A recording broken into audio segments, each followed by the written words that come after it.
All righty. And we are back. Study hall, week 11. We've got questions on the board. Lee, you're up.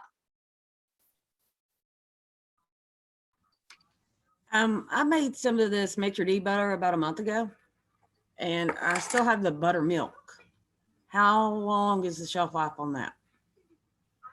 I would smell it, taste it. Yeah. Okay. A month old. Like, I just remembered I had it still. It's sitting in my door on my fridge, so I thought I'd smell it and taste it. Okay. Dairy lasts a decent amount of time, but it doesn't last forever. I don't know. There was a funny Saturday Night Live. No, I was wanting to know if I could use it in buttermilk pancakes this weekend. Give it a taste. Okay, thanks. And in a whiff. I will. Thanks. Christina. I wanted to let you know so that way you can have this for your notes if you have any other students that can I have lemon or lime. Without it, and I even looked it up too, it kind of, whenever you add the parsley to the butter, it kind of turns it a slight green because of the parsley. And that's because the lemon doesn't let that color from the parsley come out. So I thought you'd like to know that. The lemon somehow is keeping it from turning green. Is that what you're saying? Yes. Okay, yeah, and you can definitely omit obviously you did omit the lemon. A beautiful thing about compound butters, like Chef Lee was talking about, you could go sweet, right? I was thinking also, okay, you're going out talking about powdered maple sugar, right? Powdered maple syrup, orange zest, cinnamon, right? Cinnamon and sugar with some orange zest. I of course go savory. Maybe you want to make 2 different flavors of compound butter into 2 little rolls. Maybe you're thinking, man, I love Old Bay. I'm going to make some Old Bay compound butter. Okay. Or what about, you want to go more Asian style or Mediterranean style, or whatever flavor profile you're looking for, more Indian, Middle Eastern. You can modify those spices by adding those different spices and herbs to that compound butter. So have fun with it. I made sort of like a garlic compound butter, and it turned, like I said, without the lime juice or lemon juice, I totally took that out of the equation, didn't even think about it. So that way, whenever you read a recipe, if you got to omit something, you don't want that in your head. I just wanted to let you know for future reference that it does turn the butter green on whatever like parsley, or if you add like some I'm trying to think, like parsley or thyme or anything, it will turn the butter a different color because of the lemon and lime's not in there. I think it's also probably, if you just thinking about it, like if you're using depending upon the blade that if you're just folding, so if you have some freshly minced greens and you fold that into your butter, you don't just, by not having lemon, you won't necessarily turn green. But if you have some really minced herbs and you're using then a food processor, like in a blade, that's going to cut it up more, and you will get a beautiful, vibrant green, which is not something that's bad. But if, for example, like I've done it with ramps, right, or green garlic, and I fold it in with some parsley, and you get speckles. I'll show you. You'll just get speckles of that green. But if you use a blade and really kind of start to break that down, or the green juice from that herb, because it's over minced, will start to leach out, and that could lend some color as well. Okay, I just wanted to let you know that mine did turn out a little green. That's totally cool. I think it probably looks absolutely gorgeous, and there's nothing wrong with that. I think that actually sounds delightful. So let's, also, I'm just going to pull up a visual of some compound butters, right, of different ideas, just so you can get an idea of what, if you don't have an idea of what this actually looks like, to have that visual cue coming in. All right, so here you go. Obviously, the more herbs you're putting in, the more color it's going to have. But you can see this is just a garlic and herb steak butter. Oh, you know what I was just thinking? That one, you see this red, you know, it's like, ooh, here's some other beautiful colors that are shining through. Probably some turmeric going in one of those, maybe some chipotles or roasted red peppers. Obviously, you want to, if you're using some larger pieces, you want to get that down into a puree, and you don't want to add a lot of liquid to this. Remember, because this is fat, you want it to be totally cohesive. Here's what your roll will look like. All right, once you twist it, you twist counter twisting. That's going to get you locked and loaded into that nice wrap. But some really cool, you know, here's another, you know, beautiful visual cue of all the different, you know, let's again have fun. Think about the different flavors you can make with that. For sure. All right, thank you, chefs. Yeah, thank you, Christina. Loretta, you bring up a good point. You know, if you squeeze some of the liquid out of that parsley after you chop it, kind of dry it out a little bit, that's going to give you, I think, a better distribution of the parsley in your butter. And if you're not going to make it in a food processor where those herbs are going to be chopped up some more, make sure that they're cut small enough so that they're not going to take over the butter. I've seen that a lot in the past with students. You know, they'll just barely chop up their parsley, and then you've got parsley leaves in your compound butter, which is, you know, you want it to be a nice even distribution of ingredients. And Amber, you ask when's the best time to add the flavors. You're going to do that. That's going to be the last thing that you do before you turn it onto your parchment and roll it up. All right. Jorge, I saw your hand up. Here we go. What I want to say is something that's totally unrelated to what we're talking right now, which is recipes. But what I wanted to really bring up is the fact that we have two wonderful chefs in front of us that have provided us with a lot of wisdom, energy, and compassion, and have been able to fill our egos up to a certain point and with lots of understanding. What I do for a living is totally outside of what we do here. I'm not into the kitchen at all. So just by being part of this, it really have boosted my eagerness and my wanting to learn more about the kitchen and what is behind not only the dishes, but the sociology and psychology that we are learning and dealing with. It is a wonderful thing. And I want just, tomorrow I'm turning into my 6th decade. So I am much older than many of you. And I just want to say that those of you that are thinking of going into culinary field, follow your dreams, follow what you really feel inside of your heart, do it. It has been a thing for me in the past. I'm making it true right now. I'm a professional in another field, but nonetheless, this is really adding to my my world. Thank you for what you do. Thank you so much, Jorge. Thank you, Jorge. And feliz cumpleaños. Did I say that right? Gracias. Muchas gracias. De nada. Thank you so much. That's very kind of you. You're not that much older than me. Okay.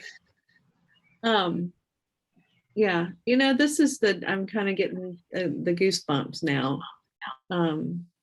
This is a special time that you all share together, that we share with you. I know a lot of you have been in the program together from the very beginning, and I love to see the community that comes together. You know, I've got Mark and Travis in my class they're now barbecue buddies. And Mark, maybe I don't want to speak for you, but I don't know. I'm excited for y'all here at the end of your practical part of culinary school. You've all come a really long way from the very beginning, and this is just another jumping off point for you here. Mark, I see your hand is up. Yes, ma'am. I had a unrelated statement to make on sanitation station. If you go to Dollar General or the dollar store or wherever and buy bleach, don't do it. The percentage of Clorox is way, or chlorine is way lower than brand Clorox at the grocery store. When you're doing your dipstick in your sanitation station, literally a capful of Clorox bleach is more than enough. And then with the cheap stuff, it takes a couple glugs. That's a Texas word to get the chlorine level high enough. So just a word of the wise: don't waste your money on the cheap stuff at the dollar store. That's a good point. Great observation. I've even noticed that I was in Walmart with a friend of mine a while back, and we were looking at the toilet paper rolls. And this was before COVID. And like the rolls of Charmin at Walmart are smaller than the rolls of Charmin at Fred Meyer. So you're saving some money, maybe something to think about.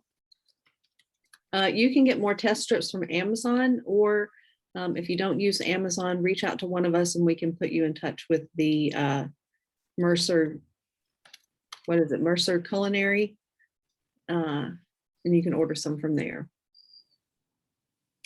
Yep, lots of tricks from those manufacturers.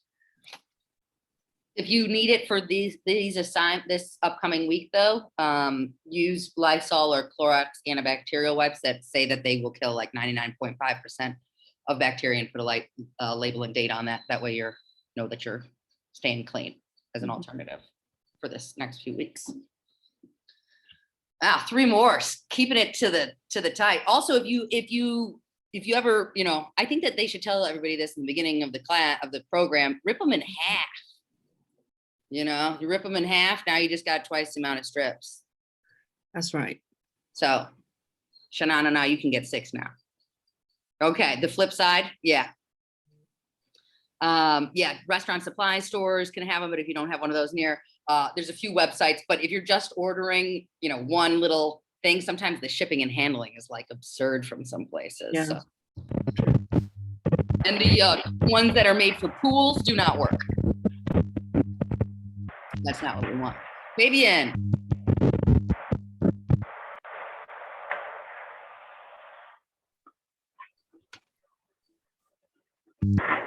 You hear us? I think we got, I don't know what's going on. I muted you because we had some funky like alien sounds coming through. So come back to us. ET, come back. FT.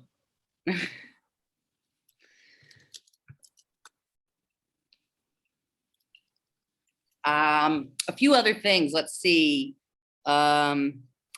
This is what I wanted to show you all about cheese.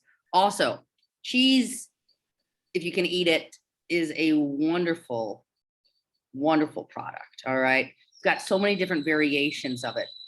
Soft, hard, aged, funky,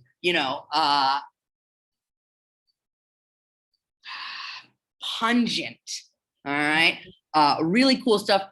Look around in your area, just like we keep telling you about local producers, right? You've got local farmers, got local people that are making local honey.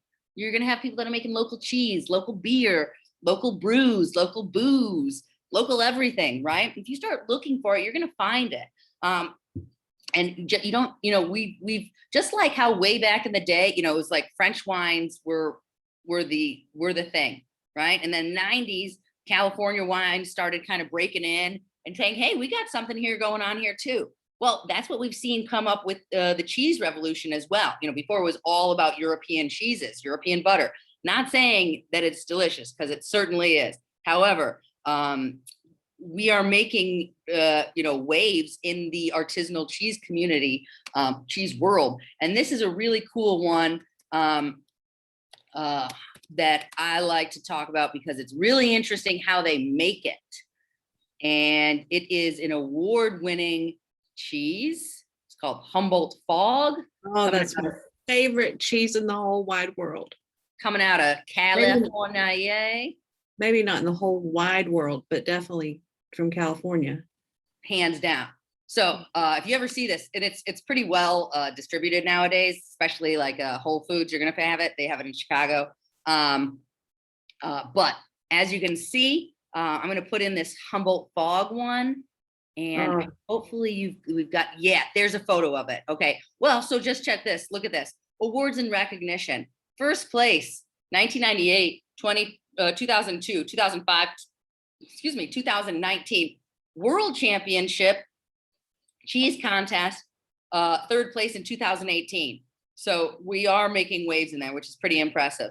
Now, if you actually see this, so let's just zoom in here. What they do is they actually take, just like we were talking about the slight nuances of what that cow is munching on. Well, morning milk and evening milk also has slightly different flavor profiles. All right, so what they do to make this is morning milk and evening milk. And it's an ash, it's ash in between, right, Chef? Yes.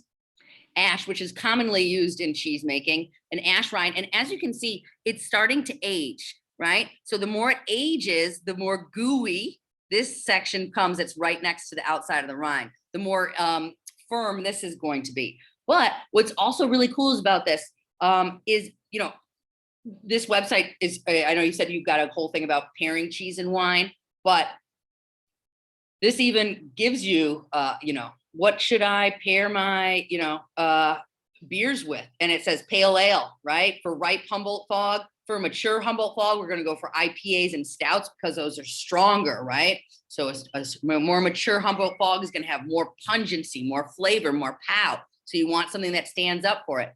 Just like we go into the wines, right? A young Humboldt Fog is going to have, you know, a slightly dry sparkling wine or a light Sauvignon Blanc. While we start going into a ripe Humboldt Fog, Pinot Grigio, Rosé, sweet sherry. Honestly, sherry and Humboldt Fog is phenomenal. Vouvray. Then as you go to mature, we're popping up into a Pinot Noir, a Zinfandel. Man, who's getting excited for some wine? I am.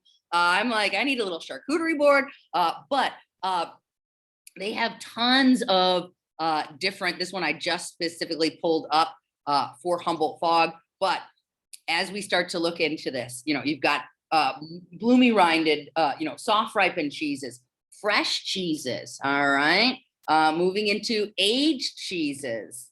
Oh, Midnight Moon is delicious as well. Aged for 6 months or more.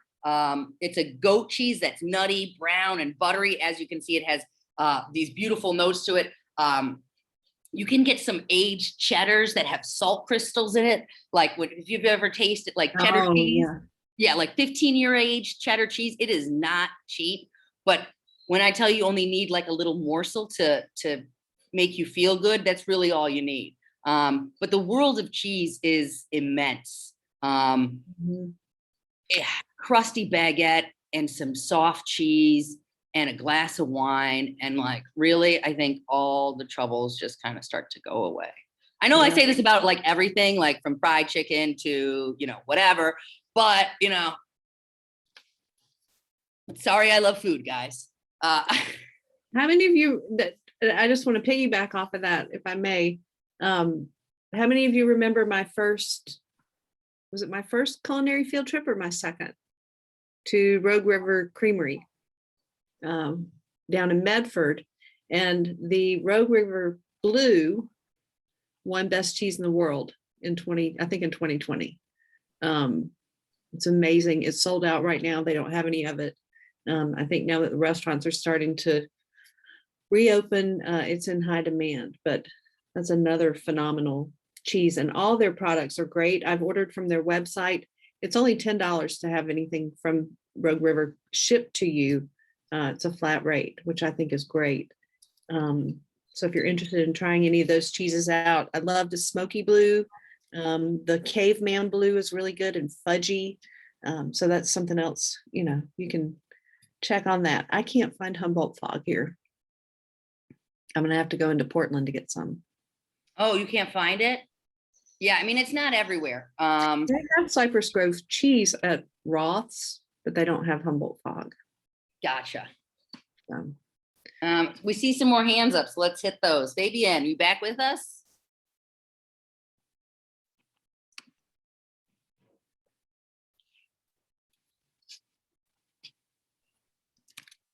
no. No. Dilma? Hi, Chef. Hello, everyone. Hey, Dee Dee. Hi. Okay, so this is a question for once I graduate.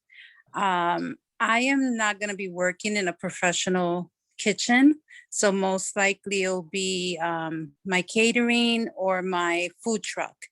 So in this case, how do I get to your level in terms of educating myself with the, for example, Chef Catherine pulled up the website, this website with the cheeses. How do I, well, actually, what sites should I be looking at, or what social media?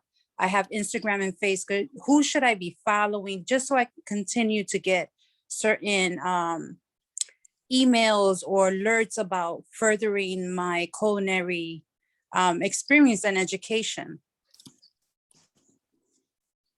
Honestly, I'll go first, I guess, and then Chef Lee, if you want to hop on afterwards. I think when you're obsessed with something,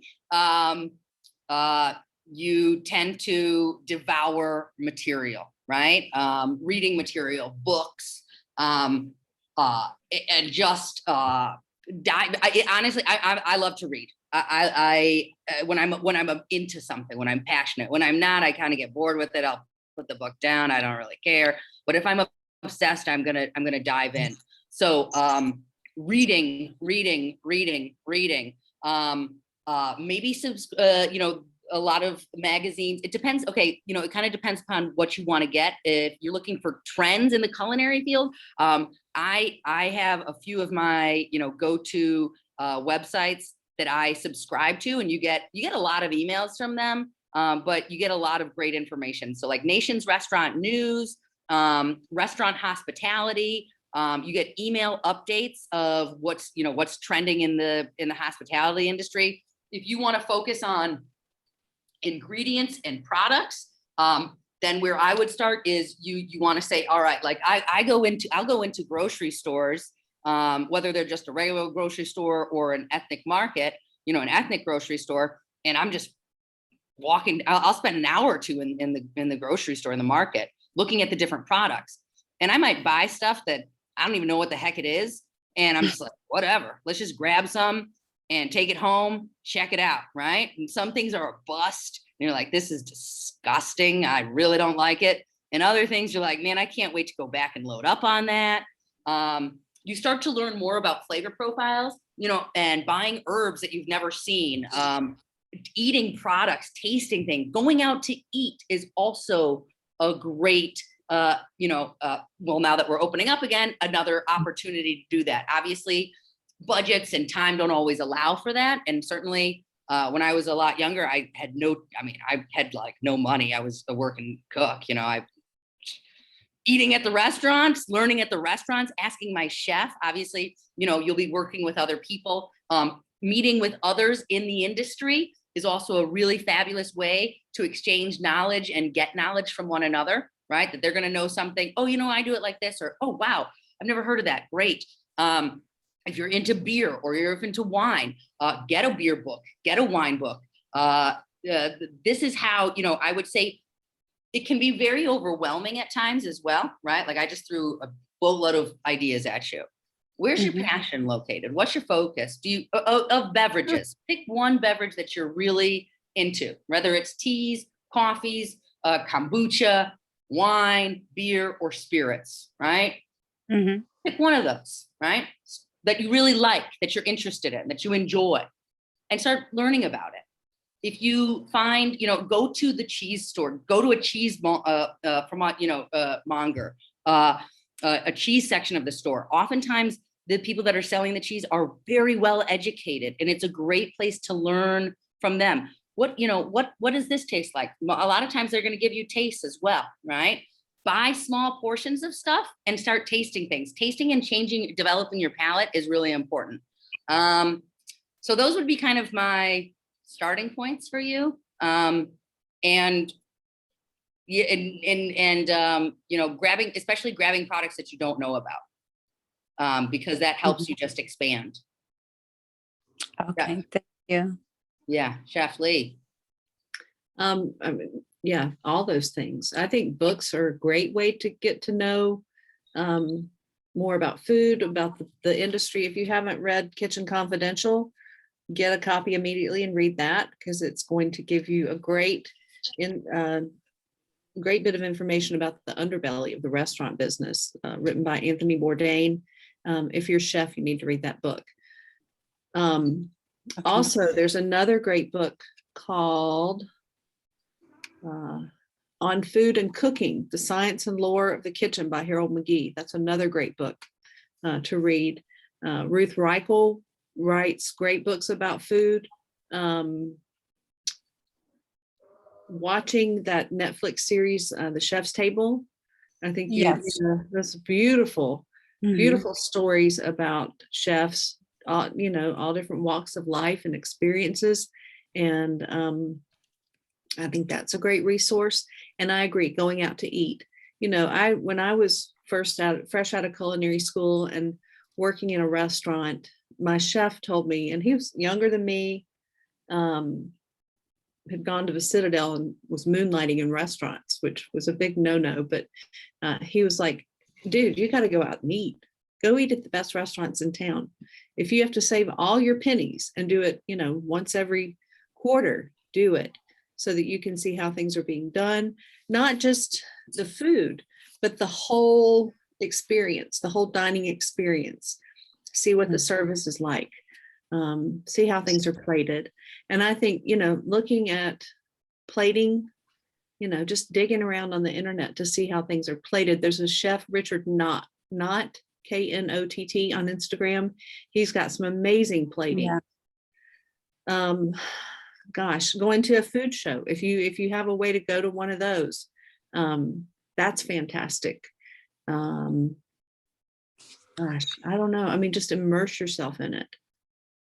Okay, I will. Thank you guys so much. I appreciate you. You're Very welcome. welcome. Oh, wait, one more thing. So after we graduate, do we have a chance to still communicate with you guys? Is that yeah. okay? Please Okay. do. Yeah. Totally. We love it. Yeah. Okay. Thank you so much. You're welcome. Thank you. Mark, what you got? According to the lady at the dairy that I got the milk from, I told her I was lactose intolerant. And she said drinking whole milk will not affect me. I don't know how scientific that is, but she said that I will not be sick like I am eating ice cream or drinking milk like cereal or chocolate milk or whatever. Jorge's shaking his head. No way, man. Did you get sick after it? Well, I have not drank any of the whole milk yet. I mean, if you're lactose intolerant, I would probably stay away from that. Maybe just a small sip. But as far as I know, I mean, goat's milk is the closest thing that you're gonna get. Goat's milk is the closest thing that you're gonna get to be a bit more digestible and easier on your stomach, because it doesn't have as much of the actual lactose, right? The milk sugars, right? Anything that, remember, here's a quick lesson. Anything that ends in OSE, right? Fructose, sucrose, lactose, right? Those are all sugars. All right. So the lactose is literally milk sugar. Yeah.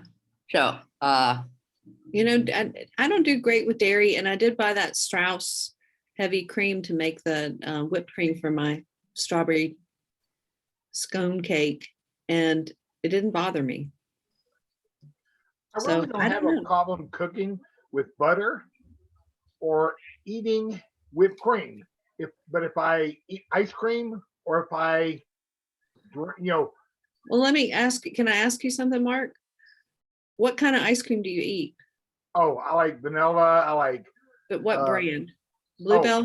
Bluebell. Yeah, that's the only one we eat here. Yep. Try some organic grass-fed ice cream. See if how that does. Or If some, I- you If know, I eat too much of it, I get sick as a dog. Yeah. I can only eat a small portion. I would, try some ice cream that's not as processed as Bluebell and see how you do with it. Right. A little bit, but just a little. Thank you. Mhm.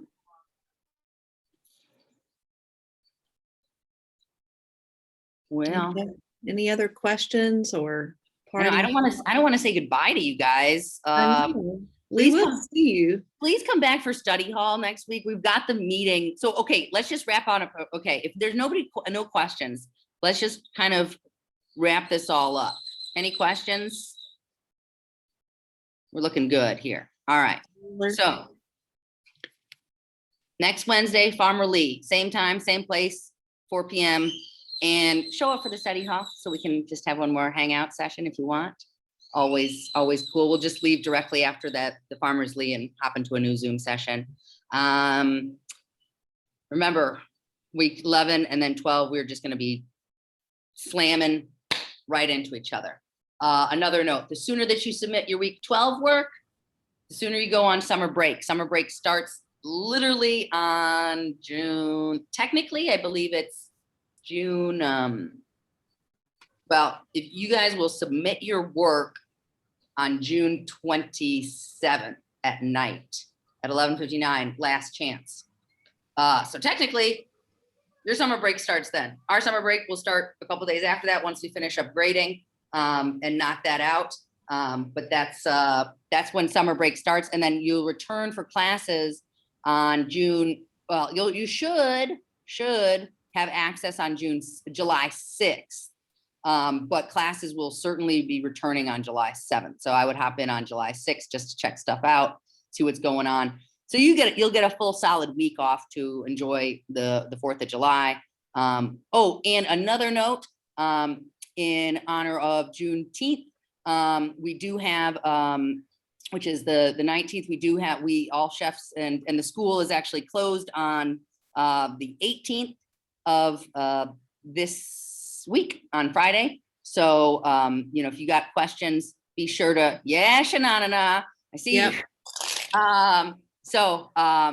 I think it's a great thing. And I just read an article that it is going in to legislative or whatever they call that, to be passed as a federal holiday as well, which is something that we should really be excited about and proud of, that we're making these steps forward, because enough is enough, just want to let you all know that if you got questions, hit us up beforehand, so we can knock that out. And if you don't get a response back from any chef instructor on Friday, expect to hear back from them on Monday or at their earliest convenience, depending upon what their work schedule is. Shout out Juneteenth. Hey. Right. Late submissions, makeup work. We need to see it as soon as possible, because our grade books are due on Monday. Yeah, so there is no late submission for week 12 and your week 11. If you need to make a late adjustment, you just still have that short little, you've got until that next, well, no, you don't have until that next Tuesday. Everything would have to be in by that Sunday. So double check your links, right? Make sure everything's in there. If you've submitted late work and you haven't gotten, or if you resubmitted and haven't gotten an updated grade, you want to make sure that you gave us links that we could access. You might want to go in and check your scores. And if you see anything that looks off, let me know, let us know. Because if you don't submit it, resubmit it back through the class page, it doesn't show up in our queue of assignments that need to be graded. Yeah, you need to let us know if you have to properly resubmit. Otherwise, we have no clue. Lee, you see your hand up. Yeah, I've been waiting so long, I forgot what my question was now. If I think of it, I'll send you a text. Sounds good. Oh, I remember now. I remember. now. Okay. Okay. So like, can I combine week 11 and week 12's ingredients, the recipes, You have to make two and separate turn it all in on submissions. one week? It has to be submitted in the specific weeks in order for us to be able to grade it and you know, you to get proper credit for it. You Okay. can, of course, use Thanks. products that And I've enjoyed. you can use products from week 11 in your week 12 assignment if you'd like, of course. But That's really what I meant. Yeah, for sure you can do that. yeah, but they have all Okay. photo requirements have to be independent and submitted independently. Okie dokie. Cool. you. You're And welcome. I've really enjoyed having y'all as our instructors. Oh, thank you. Enjoyed having Thank you in so much class. for your understanding, Chef Catherine. My pleasure. Do not worry. No need to thank you. Okay, Take care, Lee. I gotta go. I'm about to cry. Okay. Oh. Hug. Bring your tissues next week. All right. All righty, class. It's week 11. We're ready to rock and roll out of here. Got one more week. Stay strong, finish hard, challenge yourself this next 2 weeks. Enjoy it, and cannot wait to see your week 12 productions and execution. And don't be intimidated or limited by the fact that you've got to use rhubarb. All right. Remember, there are easy ways to, highlight, combine that and add that as a part of a dish, right? If you're feeling overwhelmed by it, reach out to us, right? We've got ideas. What we just want to see is you on that plate, and all that you've learned for this past year. We want to see you on that plate. All right. So have some fun. Oh, Shanaz, I see your hand is up. Hello, chef. Hi. This is my first time talking to you guys. Sorry, and very nice to meet you. And thank you for. You guys are so strong, and I learned from you guys so much. And thank you so much. And just want to say thank you. And other thing I want to ask is, do we have to make 2 dishes or 2 separate plates? Two plates are the same thing. Yeah. 2 plates. Okay. Thank you so much. Thank you, Shanaz. Thank It's you. a pleasure having you in class. Thank you so much. Thank you, guys. Yeah, thank you. All righty. Rock and roll. Safe travels. Happy eating. Happy cooking. Catch y'all next week. Bye. Bye, everybody.